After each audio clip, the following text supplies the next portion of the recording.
take us to your leader. Maybe I should have just watched The Snowman instead.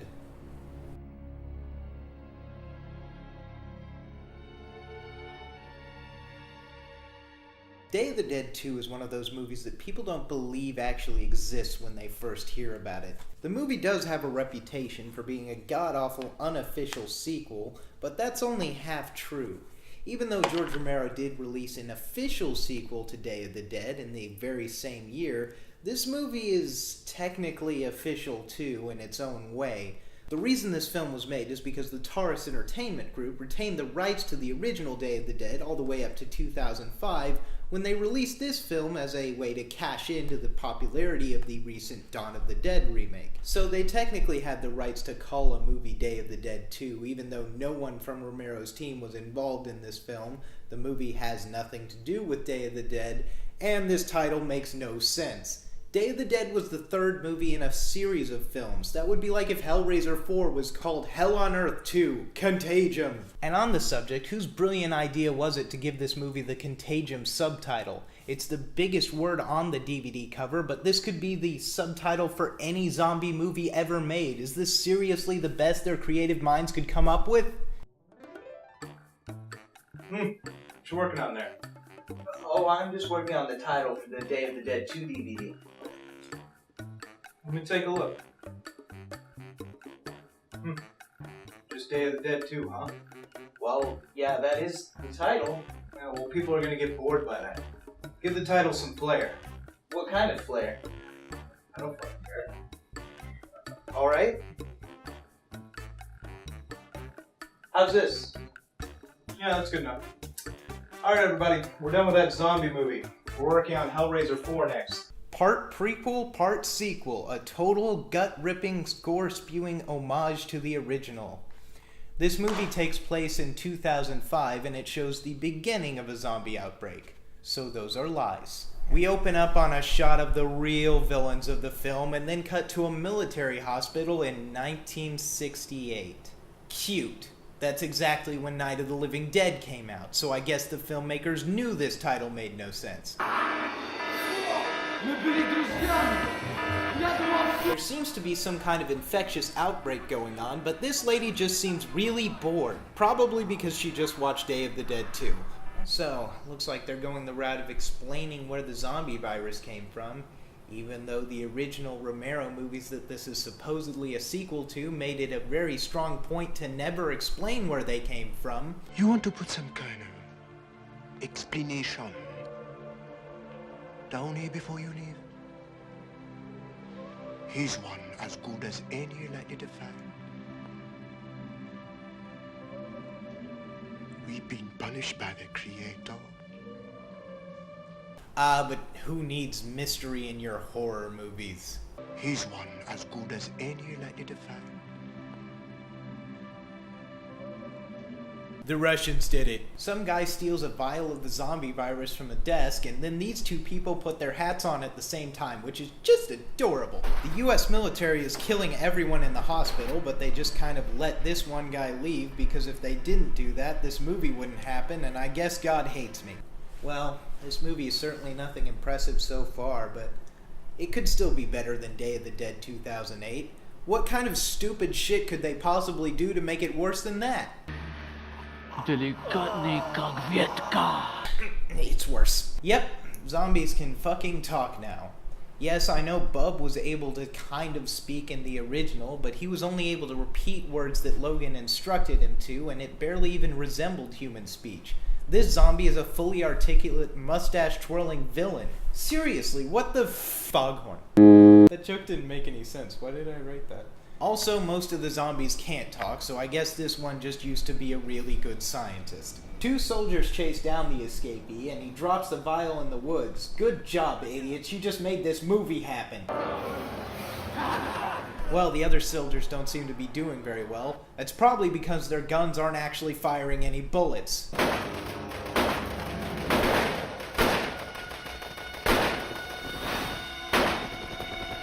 Seriously, they could afford decent zombie makeup for this movie, but not blanks? I expect better budgeting from the producer of Creepshow 3. Shit blows the fuck up, but I think they missed a couple zombies. Are they gonna address that? What is immortality but the need to be remembered? Profound. Oh, so it's 5 days ago now. But the last scene was in 1968. And this movie came out in 2005. I shouldn't need a calendar to figure out your movie. You're dating Emma? Just giving my 2 cents. Don't pay attention to Jackie, kid. These people are all patients at a mental hospital, which I'm sure means that none of these characters will be insufferable. Their names are Sam, something, Isaac, and Jackie. Jackie is played by John F. Henry II, who's credited in this film as John F. Henry III, because I guess he wanted his children to take the blame for this. There's nothing that can make me come back to this hellhole. Well, I kind of like Spaghetti Wednesdays. They brainwashed you, Sam. I mean, they give you spaghetti to make you forget that it's medication day. Sam, don't you realize? They're just giving you the spaghetti to make you forget it. And you. And you too, Donwin. Get out of here. Also, this guy can speak without moving his lips, so that's neat. Treasure. They find the zombie virus goo, which has held up very well for 37 years, then they take it back into the hospital. And oh look, they're in the Romero ward. I bet he really appreciates that, guys. What the fuck is wrong with you people? I wonder what this character's name is. Hi, Emma.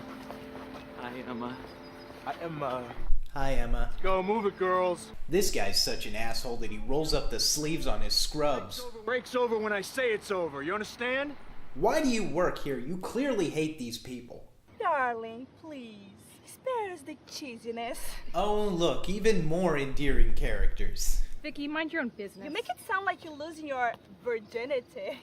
More like Day of the Dead Tool. You're right. Everybody knows you screw anyone for a penny. Why is Day of the Dead 2 a high school drama? We then get another scene to establish that Emma is a cutter, even though we found that out in the last scene. It's very important that we spend more time on this because the movie needed to be over 100 minutes long. No, it didn't. He's more brain damaged than he already was! What the hell are these people watching? It looks much better than the actual movie. Oh, and Jack is trying to open the zombie virus now. I guess that's important. But what the hell are they watching? The good doctor is supposed to be supervising a visit between Isaac and Emma, but this hospital runs such a tight ship that he leaves the room and they immediately start fucking. Isaac and Emma are planning on having sex tonight. The rules say no sex, so go do your job. Where? In visitation room. You gotta stop me. No. What do I do? I need to take Isaac back to his dorm. Maybe you should escort Emma back. I will. Well, that led to nothing. It's at this point that I'm starting to notice how awkward and confused the actors look when they don't actually have any dialogue to say. I expected much better from the director of Horror 101. What's that? The vial is broken open, and then green zombie fairy dust infects all of them. That's a real sentence I just said. So it seems like all of our characters are already infected, so movie over, right? What kind of shit could they possibly do to keep this film going for another hour? You're all in there just jerking each other off. Not that different than sending them to clean up the ravines. Physical activity promotes general well-being. How can you not understand when I enunciate so well? Why are you having them break rules deliberately? That's the point. They're not breaking them. They are given a choice and they are consistently making the right ones. Even the fastest deer will get hit by a car when it has to cross the roads too many times. I love how he reacts to that line the exact same way I did. And I would like to have a word with Isaac. They did not break the rules. We let science decide. This doesn't really seem like a science question. Maybe you should consult a dictionary instead. Dr. Something is sending a message to someone about the something he just found. Oh, sorry, I didn't mean to give you a heart attack. I'm making my famous pot roast on Saturday. Red wine goes well with it. Have you seen anything like this before?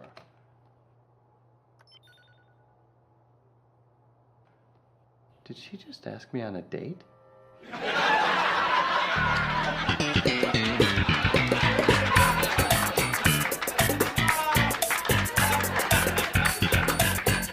and then the magical zombie pixie fairies enter everyone's foreheads while they're sleeping at night. What, you don't remember these from the other zombie movies? What, have you not been paying any fucking attention? Check. Your skin's peeling. So's yours. Here's an idea. Why don't you call a doctor? Promotes. No, a real doctor. You know what I'm in the mood for? Some really greasy sausages. Ah, the third sign of a zombie infection. Increased appetite.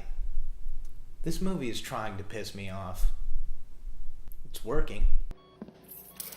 She's being a good girl. Dr. Asshole comes to molest Emma while she's tied up in a hospital chair because this movie where all our protagonists are dying from a zombie plague really needs a villain. And oh no, he's infected now too. He was my favorite character. Also, the infected are all psychically linked now, even though there was no indication of that in the first scene, because this movie saw the zombies in Day of the Dead 2008 and said, "Oh, you think those zombies are inconsistent? We can snort way more glue than that." They're dead! They're fucking dead, and you want to teach them tricks? At this point, I should probably stop watching, but how could I fairly judge this movie without seeing the last 60 minutes? It might get good. 2 days ago, my hospital was as quiet as a morgue, but now I'm getting a crisis a second. What's happening in dormitory 1? Dr. Bowtie is upset that Emma is now pregnant, but how the fuck does he not immediately notice that this man is very clearly sick? How is no one noticing that this is happening? You look a little pale. Also, you have the eyes of a demon. Where the fuck did this guy get his medical license? I don't bleed. Ah, yes. Everyone knows zombies don't bleed.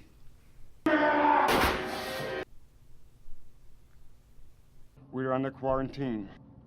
Permission to bear arms granted. Thank God President Bush allowed guns into our mental hospitals. I'm sure this situation is contained now. Without eyes to see and ears to hear. Dr. Bowtie seems to know what the zombies are already because... A woman's fidelity guaranteed the immortality of a family's genetic material.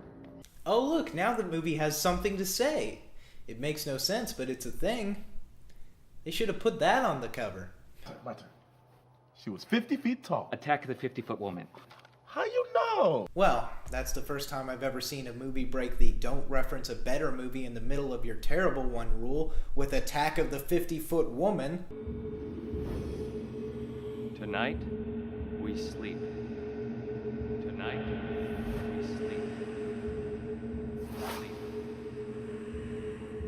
Tonight, we sleep. You know what? That's a great idea. I think I'm gonna sleep through the next couple scenes. She'll never give you the time of day either. I don't think she's into kissing toads like you. Ladies, cut it out.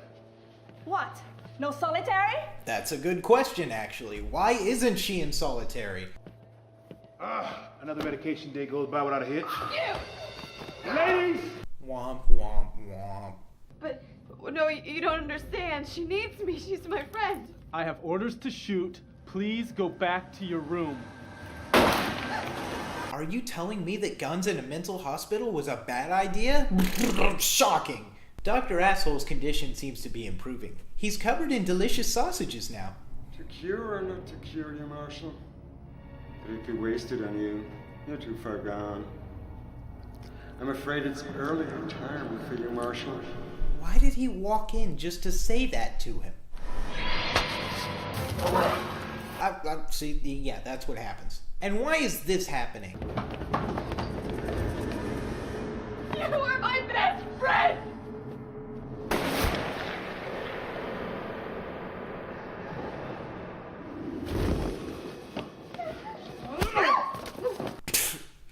Situation taken care of. Also, that punch apparently infected her. Yeah, sure. How often do we remember a beautiful birth over a tragic death? How often do we remember a good movie while watching Day of the Dead 2? We're not supposed to open this door, no matter what.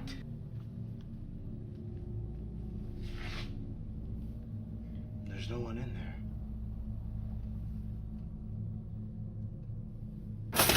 There he is!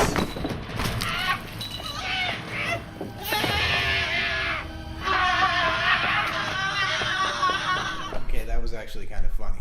That was the one bit of enjoyment I got out of this movie. This is better than Resurrector, the 62 version. No, it isn't. The Soviet spy plane crashed in the desert, and they transported the debris to a base nearby. This guy explains that the zombie from the beginning of the movie was a Russian pilot infected by the mysterious vials. And the reason he was able to think and talk is because he was one of the original infected. While Rubinsky could think and feel, this new creature had little control over his speech and thought process. Oh my god. He can't be killed. Oh, okay, so the patient zero zombies are the smart psychic zombies, and the ones they infect are the stupid mindless zombies.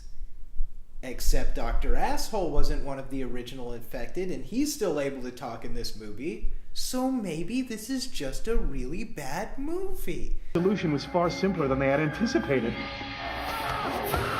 Well, thank you for the exposition. You are no longer needed. If this character knew what was going on from the beginning, why did he even go to the hospital? I expect better from the writer of The Frightening. Sure, I have a clear connection. Should we call the police? I think we should. What, bother them over a patient gone haywire? The man you're talking to is covered in blood.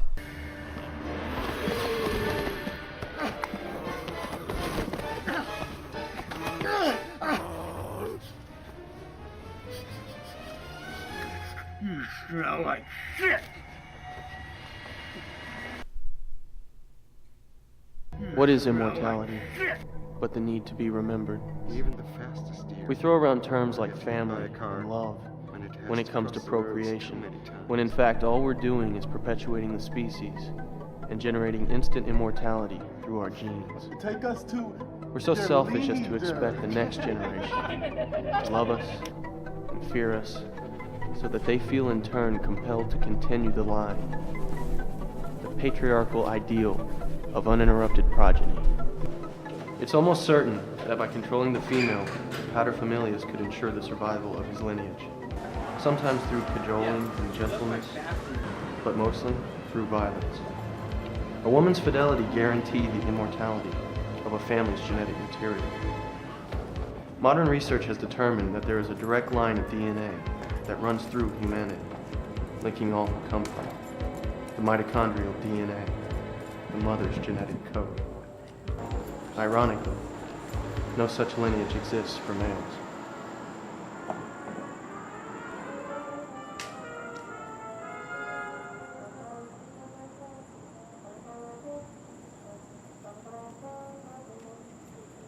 My best guess is that Taurus Entertainment was sitting on an unreleased zombie movie that had nothing to do with the Romero films, and then, with the popularity of the Dawn of the Dead remake, they decided to release that film as Day of the Dead 2 since they still had the rights to it. I don't have any proof to this, and there's really not much you can find out about this film by looking it up online, but it's still pretty obvious that this is just some kind of lazy re-edit. Not that this movie would have been any better if it was released in its original state. These are the stupidest zombies that I've ever seen in a movie, and I've seen Nudist Colony of the Dead. I think I said that exact same thing in my last review. The only nice thing I can say is that some of the makeup work is legitimately impressive, and there's some good practical effects gore, but none of that really matters when your zombies are saying stupid shit like this. We come in peace. The last 15 minutes of this movie are just a confusing mess of shit happening. I always hated your food.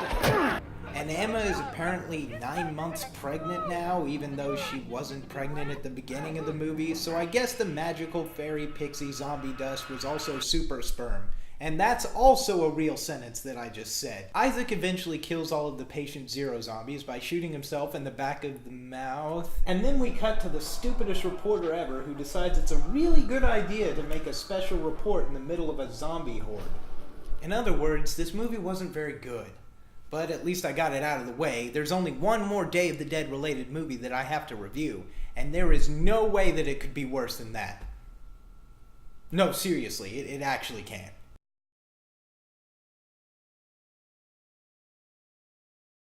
If what you found looks anything like this, do not open it. I repeat, do not open it.